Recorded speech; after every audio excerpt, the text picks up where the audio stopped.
So hello guys, welcome sa aking another vlog. So sa vlog na to, pag-uusapan natin yung mga gamit na ginagamit ko dito sa church, especially cymbals. So hopefully tapusin nyo tong video na to.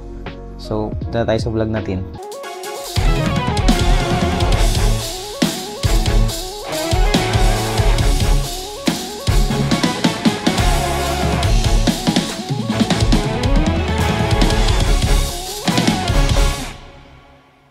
Yung drum set na ginagamit ko is Pearl Export series na old version.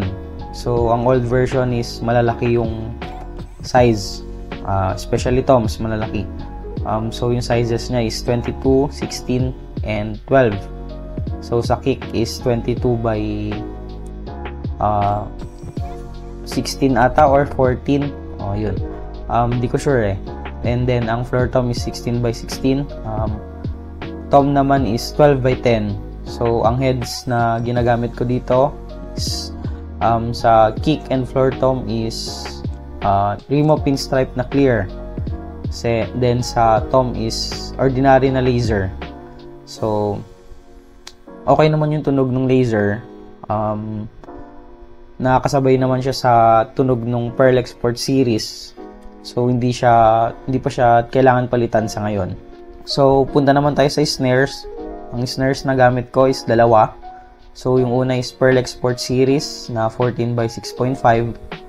And yung head na gamit ko is Remo Black Swede.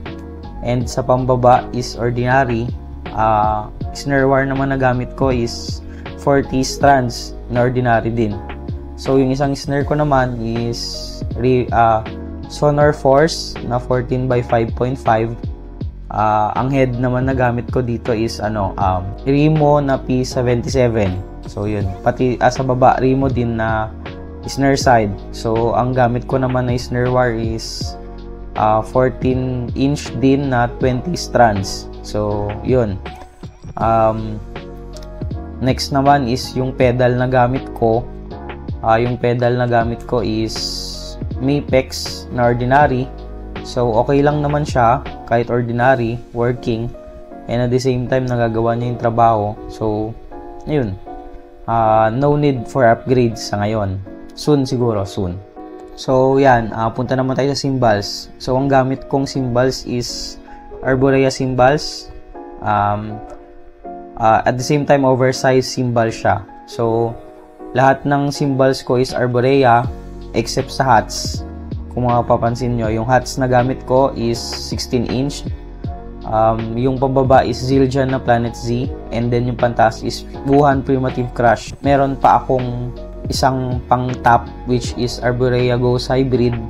So yan, reason bakit gamit ko pa rin tong Wuhan, meron naman akong Arborea Ghost Hybrid.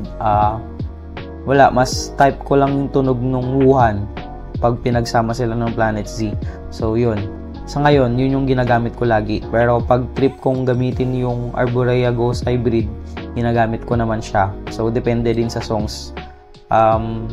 Next naman is Main Crush, which is 18 inch na Arborea AP din.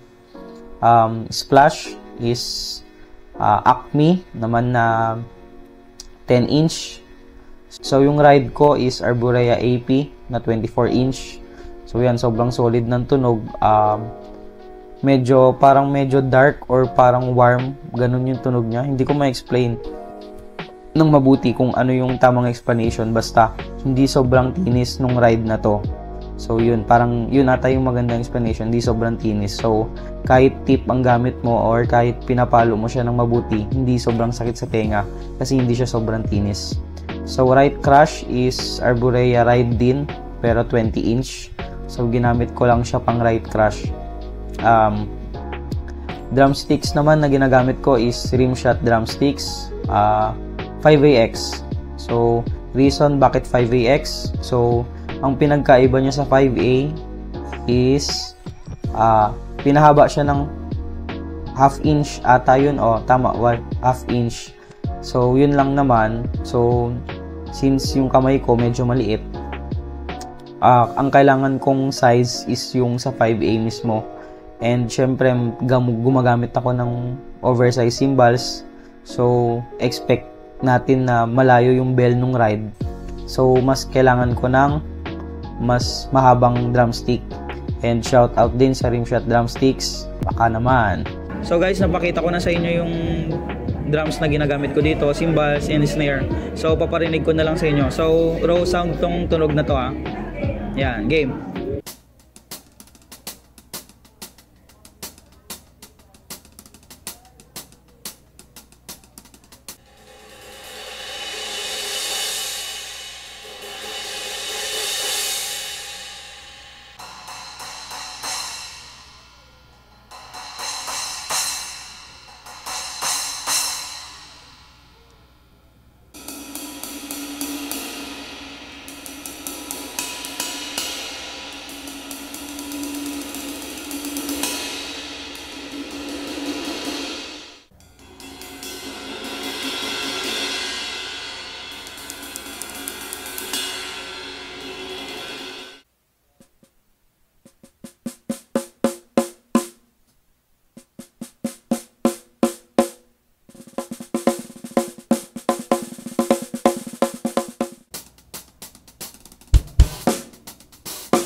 Hopefully, yung mga next na vlogs ko, abangan nyo since mag-upload ako this 2024 ng mga vlogs ko. So, regarding sa church lang naman and regarding sa pagtugtog sa church. So, yun lang naman guys.